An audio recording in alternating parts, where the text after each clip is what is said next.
네, 올해는 미국의 대선이 있는 그런 해인데, 이런 중요한 때 미국의 심장부인 워싱턴 지역에 가가지고 선교를 한다는 것, 여기는 분명히 하나님의 크신 뜻이 계실 것이고, 우리의 이 선교를 통해서 미국의 역사는 바뀔 것입니다. 이 말씀을 준비하면서 15년 전이 생각났습니다. 여러분들 지금부터 15년 전을 한번 조금 돌이켜 보시기 바랍니다. 지금부터 15년 전에 저는 러시아를 다녀왔습니다. 우리 교회가 러시아 스몰렌스크에 교회당을 사주게 되었는데, 그 일 때문에 러시아를 다녀온 것입니다. 애틀란타 공항을 출발해가지고 러시아에 도착했답니다. 러시아에서 8박 9일 동안 있었는데, 그 8개 밤 중에서 4개의 밤을 갖다가 기차 속에서 잘 만큼 아주 빡빡한 일정을 치르고 왔습니다. 많은 사람을 만났고 많은 것을 보았답니다. 지금도 생생한 것이 러시아 사람 하나하나를 사랑하시는 하나님의 사랑을 만났고, 러시아에서 뜨겁게 사역하시는 성령님의 역사도 보았습니다. 우리가 교회당을 지어준 스몰렌스크 교회는 건물을 빌려가지고 예배를 드리고 있었습니다. 마을회관을 빌려가지고 예배를 드리고 있었는데, 그 마을회관이라고 하는 것이 그야말로 마을회관이었습니다. 누구나 다 빌릴 수 있는 곳이 그곳이었습니다. 그 안에는 바가 있었어요. 거기서 술을 마시고 춤을 췄습니다. 그날이 주일인데도 불구하고 거기서 술을 마시고 춤을 추고 있었는데, 들어갔더니 얼마나 담배 냄새가 나는지 어지러울 정도였었어요. 고양이가 왔다 갔다 하는데 이건 예배를 드리는 장소가 아니었습니다. 그런 곳을 빌려가지고 예배를 드리는데, 그 빌리는 시간이 주일날 딱 2시간밖에 안 됐습니다.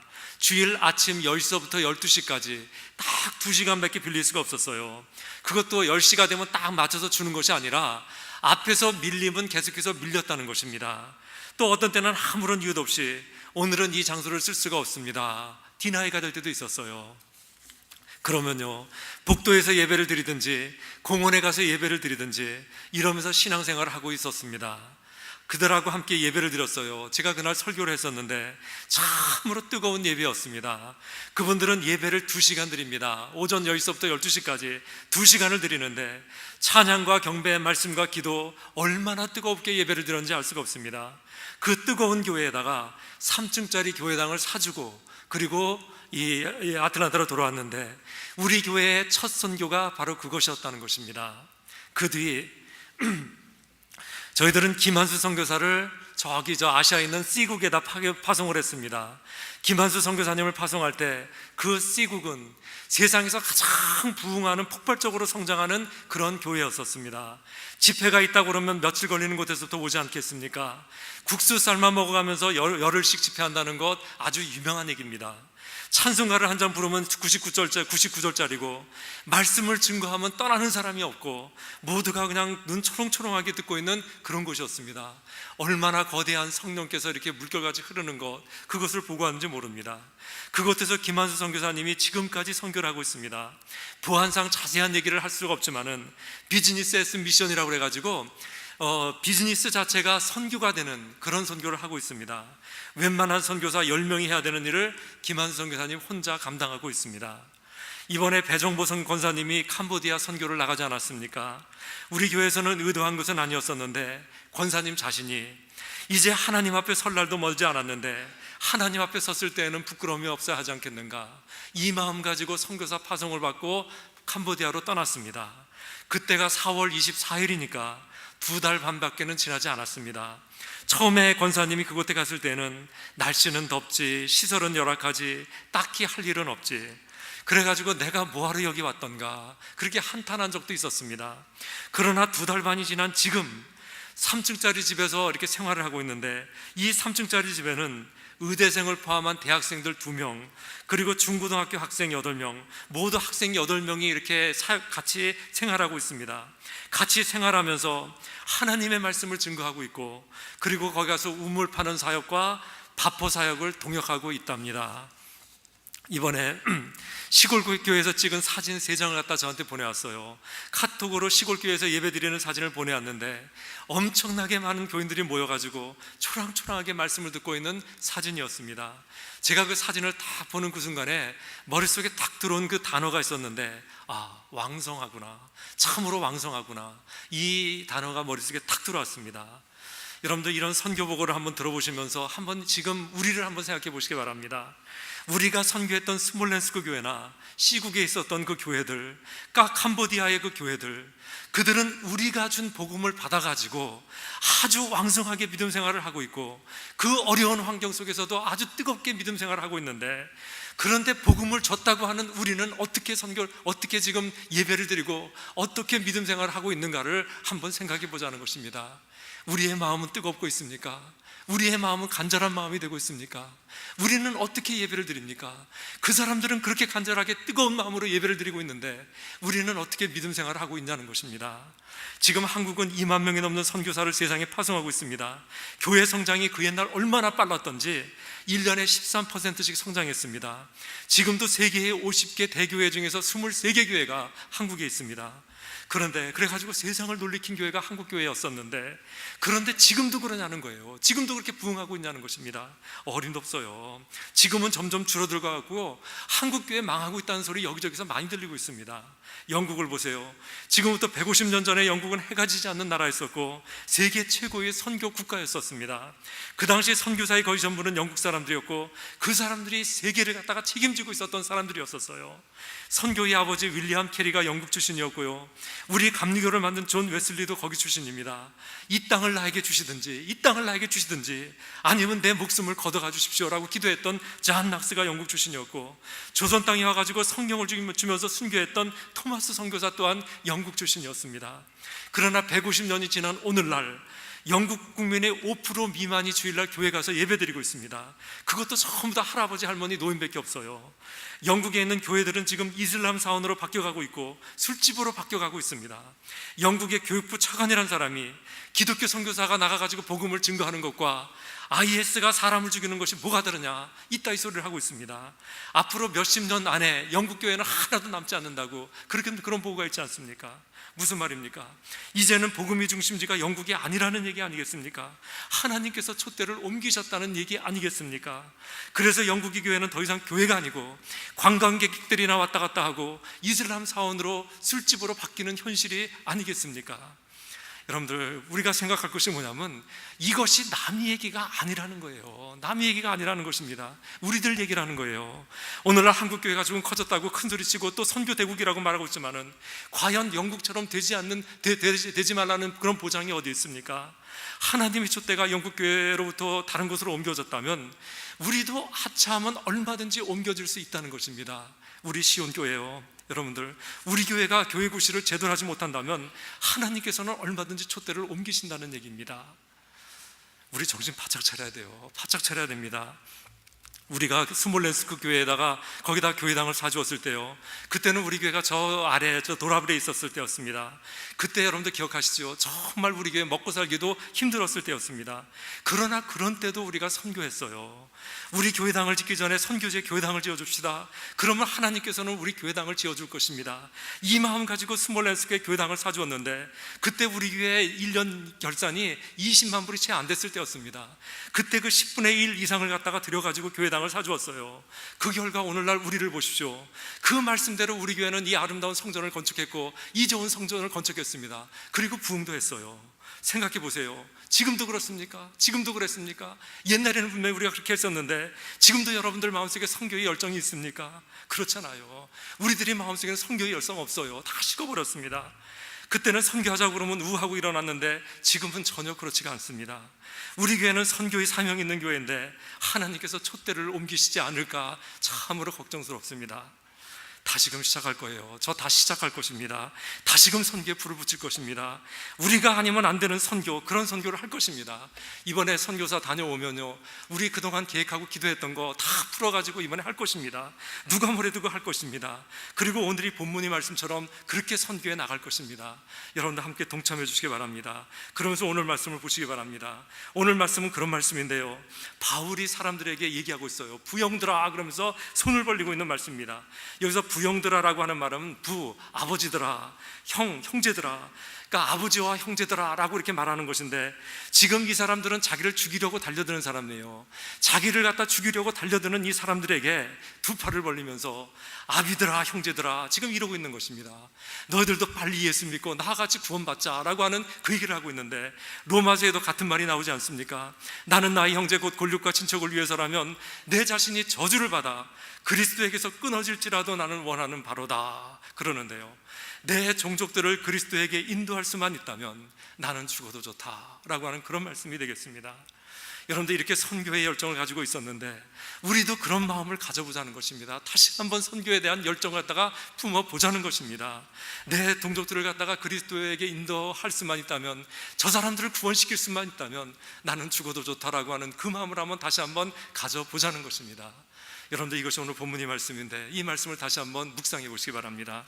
제일 먼저 우리 인생에는 때가 있다는 것을 묵상하시기 바랍니다. 지금 사도 바울은 자기를 죽이려고 하는 그 사람들 앞에서 뭐라고 그러냐면 자기의 일생을 쭉 얘기하고 있어요. 자기가 어떻게 살았으며 어떻게 예수님을 만나가지고 어떻게 예수님을 믿게 되었는가를 쭉 말씀하고 있는데, 다시 말하면 우리 인생에는 계절이 있고 우리 인생에는 때가 있다는 거예요. 때가 있다는 것입니다. 울 때가 있으면 웃을 때가 있고, 기뻐할 때가 있으면 슬퍼할 때가 있는 그 때가 있는데, 우리는 그 어떤 때를 만나든지 반드시 예수님을 만나야 되고, 그리고 그 예수님을 증거하는 그 때가 있다는 것입니다. 그 때를 놓치지 말라는 거예요. 여러분들 참 보세요. 지금 이 애틀란타에는 여름이 왔습니다. 하틀란타라고 그러지 않습니까? 얼마나 더운지 몰라요. 얼마나 더운지. 엄청 덥습니다. 우리 인생에도 이런 여름이 있다는 거예요. 여름, 이때가 있다는 것입니다. 우리의 그 젊은 날, 청춘이 때, 여기서는 육체를 말하는 것이 아니라 영혼을 말하는 건데, 이 젊은 날, 청년의 때를 가리켜서 여름이라고 합니다. 여름이라고 해요. 이런 여름에는 진정 예수님을 만나고 예수님을 증거하고, 이 예수님을 증거하기 위해서 엄격하게 훈련을 받고 혹독한 연습을 해야 되는 그런 때라는 거예요. 그렇게 땀을 흘려야 되는 때라는 것입니다. 이 여름에 이것을 놓쳐버리면 우리는 가을, 겨울 쉽게 지나가 버리는 거예요. 지나가 버리는 것입니다. 다윗을 보세요. 젊은 날 얼마나 혹독한 인생 훈련을 했는지 알 수 없습니다. 사울이 죽인다고 쫓아다녀요. 그 일국의 왕이라고 하는 사람이 작심하고, 너 죽인다고 작심하고 쫓아다니는데, 여기서 버겨낼 사람이 누가 있겠습니까? 다윗 정신없이 도망다녔어요. 자는 게 아니었고, 정말 사는 게 아니었습니다. 어디서 부스럭소리만 나도 튀어야 됐고요, 눈을 감아도 제대로 감을 수가 없었던 그런 때였습니다. 그러나 그럼에도 불구하고 이 다윗은 얼마나 많이 하나님을 추구했고, 그래서 하나님을 만나고 하나님을 찬양했는지 모릅니다. 여호와는 나의 목자시니 내게 부족함이 없다고 그렇게 고백하면서 하나님을 찾았고, 목마른 사슴이 시냇물을 찾듯이 그렇게 하나님을 찾고 그 하나님을 찬양했습니다. 우리도 이래야 된다는 거예요. 여름이 왔을 때 진정 이때는 예수를 만나야 되고, 내가 만난 예수님을 온전히 증거할 수 있는 우리가 돼야 된다는 것입니다. 그것 때문에 땀을 흘리고 눈물을 흘리고 피를 흘릴 줄 아는 그런 우리가 돼야 된다는 것입니다. 이렇게 여름이 지나면 가을을 맞아요. 가을은 참으로 풍요하고 너그러운 계절입니다. 인생의 가을은 작년기를 말하는데, 이 작년기가 되면 참으로 너그러워지고 베풀 줄 알아야 되는 것입니다. 정말 사람들 불러다가 밥도 사주고 축복도 해주고 집에 데려다가 대접도 해주고 이렇게 너그러져야 돼요. 그렇게 복음을 풀어가는데 하나님의 선교를 위해서 품을 줄 알아야 한다는 것입니다. 인생의 가을인데도 불구하고 빡빡하고 쪼잔하고 째째하고, 여러분들 그러면 안 된다는 것입니다. 풍성한 너그러움으로 이 사람도 품어주고 저 사람도 품어주고, 이렇게 함으로써 하나님의 복음과 하나님의 사랑이 증거될 수 있게 해야 한다는 것입니다. 노년기가 와요. 인생의 겨울 아니겠습니까? 결산하는 계절이에요. 하나님 앞에서 내 인생의 이 결산을 하는 것인데, 그야말로 도끼가 나무 뿌리에 찍혀 있는 것을 볼 줄 알아야 한다는 것입니다. 배종복 권사님처럼 이제 하나님 앞에 설 날도 멀지 않았는데 하나님 앞에서 할 말이 있어야 되는 거 아니겠는가, 이 마음을 가지고 인생의 결산을 해야 된다는 것입니다. 예수님의 마지막 결산은 골고다 언덕이었습니다. 결산하시기를, 내가 다 이루었다. 하나님께서 하라 하신 일을 내가 다 이루었다.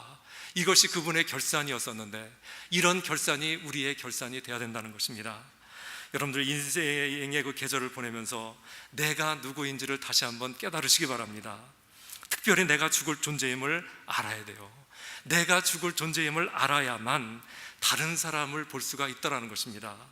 이렇게 내가 누구인가를 알게 되면 저 사람을 생각하게 되는데, 세상에는 구원을 받지 못해가지고 헤매는 사람들이 얼마나 많은가, 그 지옥 가는 인생들이 얼마나 많은가를 볼 수 있어야 한다는 것입니다. 단테의 얘기입니다. 젊었을 때 혁명군에 가담하게 되었답니다. 실패했어요. 도망갈 수밖에 없었습니다. 고향 프로렌스를 떠나가지고 망명을 떠나게 되었습니다. 얼마나 앞이 깜깜했는지 앞을 볼 수가 없었어요. 밤마다 두려워가지고 잠을 잘 수가 없었습니다. 그때 쓴 책이 그 유명한 신곡이라고 하는 책이 이때 쓰여진 건데, 첫 문장을 이렇게 시작하지 않습니까? 나는 인생 여정의 한복판에서 길을 잃어버렸다. 나를 밝은 곳으로 인도할 자가 누구인가? 인생의 길을 잃어버리고 탄식하고 있었는데, 여러분들 이런 사람이 어디 단테 한 사람뿐이겠습니까? 수많은 사람들이 길을 잃어버리고 탄식하고 있습니다. 어디에 길이 있는가? 나에게 길을 가르쳐다오. 탄식하는 사람들이 얼마나 많은지 모릅니다. 그 사람들 모두의 그것이 내 탓인 줄 알아야 한다는 것입니다. 저 사람들이 길을 찾지 못하는 것, 이것이 바로 내 탓이라고 생각할 줄 알아야 돼요. 저 사람들이 아직도 구원을 받지 못하고 있고, 저 사람들이 저렇게 헤매고 있는 것은 내가 기도를 하지 않은 까닭이요, 내가 선교를 하지 않은 까닭이라고, 내 탓이라고 알고 있어야 한다는 것입니다. 예수님 그러셨어요. 인간이 모든 죄가 당신이 담당해야 될 그것이라고 알고 있었습니다. 그래서 십자가 지신 거 아니겠습니까? 우리도 이런 마음이어야 하는데, 저 사람의 고통과 저 사람의 아픔이 내 탓입니다 할 때 비로소 우리는 크리스천이 될 수가 있는 것입니다. 안창호 선생이 한국을 떠나면서 노래를 불렀답니다.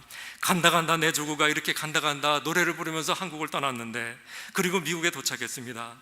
자기보다 먼저 온 사람들을 훈련시켰는데, 놀랍게도 그분의 기록 중에는 이런 기록이 있습니다. 우리 조국이 저렇게 된 것은 누구의 탓이 아니다, 바로 내 탓이다. 이런 고백을 했는데, 예수님도 예수님하고 똑같은 고백을 했던 것입니다. 우리도 이래야 돼요. 저 사람들의 고통 앞에서 내 탓이요 하면서 울 줄 알아야 되고, 저 사람이 구원받지 못하고 지옥 가는 것이 내 까닭이라고, 나 때문이라고 그렇게 알고 있어야 한다는 것입니다. 오늘 여러분들이 마음속에 그런 구역열이 있기를 주님의 이름으로 축원합니다. 이렇게 해서 저 사람이 문제가 내 문제라는 것을 알게 되면, 저 사람들에게 선교를 해야 되는데 뭘 가지고 선교해야 되는가, 그 선교의 내용이 무엇인가, 이것을 묵상해 보시기 바랍니다. 여러분들, 우리의 선교의 그 내용, 그 본질은 뭐냐면 한마디로 예수 그리스도예요. 예수가 그리스도다, 이건데, 오늘 사도 바울이 장황히 설명을 하고 있지 않습니까? 내가 어디 가다가 예수님을 만났고 어떻게 예수님을 믿게 되었는가 장황하게 설명을 하고 있는데, 왜 그러냐면 우리의 구원을 위해서 하나님께서 주신 이름은 예수 그리스도 하나밖에 없기 때문에 그렇습니다. 그렇기 때문에 누구든지 주의 이름을 부르는 자는 구원을 받으며, 영접하는 자 곧 그 이름을 믿는 자들에게는 하나님의 아들 딸이 되는 권세를 주셨고, 예수님을 마음으로 믿고 입으로 시인하면 누구든지 구원을 받을 수 있기 때문에 그런 것입니다. 여러분들, 정말 이것밖에 없어요. 예수가 그리스도다. 예수가 하나님의 아들이었는데, 예수가 하나님의 아들인데 그분이 내 죄를 위해서 죽었고 사흘 만에 부활하셨다. 이것밖에는 우리가 증거할 말이 없는 것입니다. 그리고 이것만으로 충분한 거예요. 긍정의 힘이라고 하는 책을 썼던 조엘 오스틴 목사님 얘기입니다. 여러분들이 유튜브 같은 걸 이렇게 보셔가지고 알겠지만은, 이분의 교회는 그 농구장을 개조해서 만들었어요. 엄청나게 큽니다. 그래가지고 엄청난 인파가 모여요. 현재 미국 개신교 중에서 가장 많이 모이는 교회가 그 교회입니다. 모이기도 많이 모이지만은 매 주일마다 700만이나 되는 그 미국 사람들이 그분의 설교를 듣고 있습니다. 그분이 쓴 긍정의 힘이라고 하는 그 책은 뉴욕 타임스가 선정한 베스트셀러였었고요. 그것도 200주간을 무려 4년을 갖다가 베스트셀러 자리를 차지했던 책이 이 책입니다. 저 자신도 종종 그의 설교를 들었는데요, 참으로 이분의 설교가 정말 매끄러워요. 그 영어가 참 매끄럽습니다. 얼마나 열정적으로 설교를 하는지, 그 입 양쪽에 이렇게 거품을 물으면서 막 이렇게 설교를 하는데 정말 쏙쏙 들어오는 설교를 해요. 저 참 여러 번 그의 설교를 들었고 많이 좋아했던 목사님이었는데, 그러나 이번에 그분의 그 인터뷰를 듣고는 얼마나 실망했는지 몰라요. 그분이 쓴 책 다 제가 버려버렸어요. 설교 다시 안 듣는데 왜 그러냐면, 레일 킹이라는 사회자하고 인터뷰하는 것이 나왔어요. 거기서 이제 인터뷰 도중에 방청객에서 하나 물어봤답니다. 여자 한 분이 일어나가지고 질문을 하더라고요. 목사님, 예수 그리스도가 유일한 구원의 길이라고 생각합니까? 하고 물어봤어요. 당연히 예수 아닙니까? 당연히 슈워 그래야 되는 거 아닙니까? 당연히 예수 그러는 거 아닙니까? 그런데 이 목사 대답을 보세요. I don't know. 나는 모릅니다. 그것은 하나님만 아는 거지요. 이렇게 대답을 하는데 얼마나 실망을 했는지, 저건 목사 맞아? 정말 목사 맞아? 이 생각 들더라고요. 예수님 분명히 말씀하지 않았습니까? 내가 곧 길이요 진리요 생명이라, 나를 통하지 않으면 아버지께로 갈 자가 없다고 예수님 그렇게 말씀하셨는데 어떻게 목사가 저렇게 대답할 수 있단 말인가? 엄청나게 실망했어요. 그런데 사회자가 또 한 번 물어봤어요. 안 믿는 사람들은 천국에 갑니까? 지옥에 갑니까? 이 대답이 똑같아요. 모릅니다. 그건 하나님이 결정할 문제입니다. 이러면서 다 피해가는데, 아이고, 저절로 한숨이 나오면서 그때 제가 뭘 생각하냐면, 저런 사람한테는 절대로 미션 선교를 맡길 수가 없다, 이제 이런 생각을 했었는데요. 그 다음부터는 이 사람 책 안 읽습니다. 버렸습니다. 그리고 설교도 안 들어요. 여러분들, 선교라고 하는 것은 피 묻은 복음을 가지고 오직 예수님을 증거하는 일입니다. 예수 외에는 구원이 없고 오직 예수님을 통해서만 구원을 받고 생명을 얻고 영생을 얻는다고, 그거 증거하는 것이 선교 아니겠습니까? 그리고 그것만으로는, 오직 예수만으로 충분한 것이 선교라는 것입니다. 그것이 선교예요. 요새 브렉시트라고 하면서 영국이 유럽연합을 탈퇴했어요. 이것 때문에 지금 전 세계 경제가 요동을 쳤습니다. 미국의 다우존스 그게 611포인트 급락을 해버렸습니다. 미국만 그런 것이 아니라 전 세계 증시가 아주 요동을 치고 있고 유가도 엄청나게 떨어졌어요. 여러분들, 이 브렉시트의 결과가 무엇인지 아십니까? 뭔지 아십니까? 시기의 재료. 누구도 내일을 말할 수가 없고 누구도 내일을 예측할 수 없다는 것이에요. 지금 우리는 이런 세계에 살고 있어요. 어느 누구도 내일을 지금 말할 수가 없어요. 내일이 이렇게 간다 저렇게 간다, 누구도 말할 수가 없는 그런 시대에 살고 있는데, 여러분들, 이럴 때 누구를 붙들고 살겠습니까? 누구를 바라보면서 살겠습니까? 이제는 하나님밖에 없지 않습니까? 하나님 바라보며 사는 것이고 하나님의 말씀 붙들고 사는 수밖에 없는 거 아니겠습니까? 다시 한번 하나님 말씀 붙들라는 거예요. 하나님 말씀 마음을 헤아리라는 것입니다. 오늘 말씀은 아주 심플해요. 내 인생에는 계절이 있는데 내 인생이 지금 어떤 계절인가를 생각하면서 저 사람의 영혼에 대해서 깊은 관심을 가지라는 말씀입니다. 그래서 저 사람의 구원이 내가 할 일이라는 것을 깨닫고 저 사람의 구원을 위해서 애써보자는 것입니다. 이제 단기 선교사들은 파송을 받습니다. 워싱턴 지역에 가가지고 하나님의 일을 지금 할 것인데, 가는 선교사들은 이게 가서 선교를 하겠지만은 보내는 우리는 이곳에서 기도해야 됩니다. 정말 일주일 내내 쉬지 않고 우리는 기도해야 합니다. 내일 새벽서부터 토요일 새벽까지 여러분들 계속해 나오셔가지고 기도해 주시기 바랍니다. 가는 선교사, 보내는 선교사, 우리 모두는 다 선교사이기 때문에 그런 것이고 우리 교회는 선교하는 교회이기 때문에 그렇습니다. 기도로 동참해 주시는 저 여러분들 다 되시기를 주님의 이름으로 축원합니다. 우리 하나님 참으로 감사합니다. 16명의 선교사를 워싱턴 DC에 파송케 하시니 감사를 드립니다. 이제 16명의 선교사가 하나님 그곳에 가서 눈물 뿌려가며 아버지 하나님 기도하면서 그리스도의 복음을 증거할 터인데, 하나님 성령 충만해서 성령님의 기름 부으심을 받고 증거하는 저들이 될 수 있도록 도와주셔서 저 워싱턴 DC가 돌아오고, 그리고 하나님 그곳에 있는 심령들이 돌아오고 그 땅까지 하나님의 나라가 확장될 수 있도록 도와주시기를 기도합니다. 참으로 가는 선교사는 저렇게 가서 선교하려니와 보내는 선교사인 우리들은 이곳에 모여서 기도할 수 있게 하시기를 기도합니다. 전심으로 기도할 수 있게 하시고 기도에 전무하는 우리가 될 수 있도록 도와주시기를 기도합니다. 그리하여 가는 선교사, 보내는 선교사, 온전한 선교사들 다 될 수 있도록 축복해 주옵소서. 예수님의 이름으로 기도합니다. 아멘.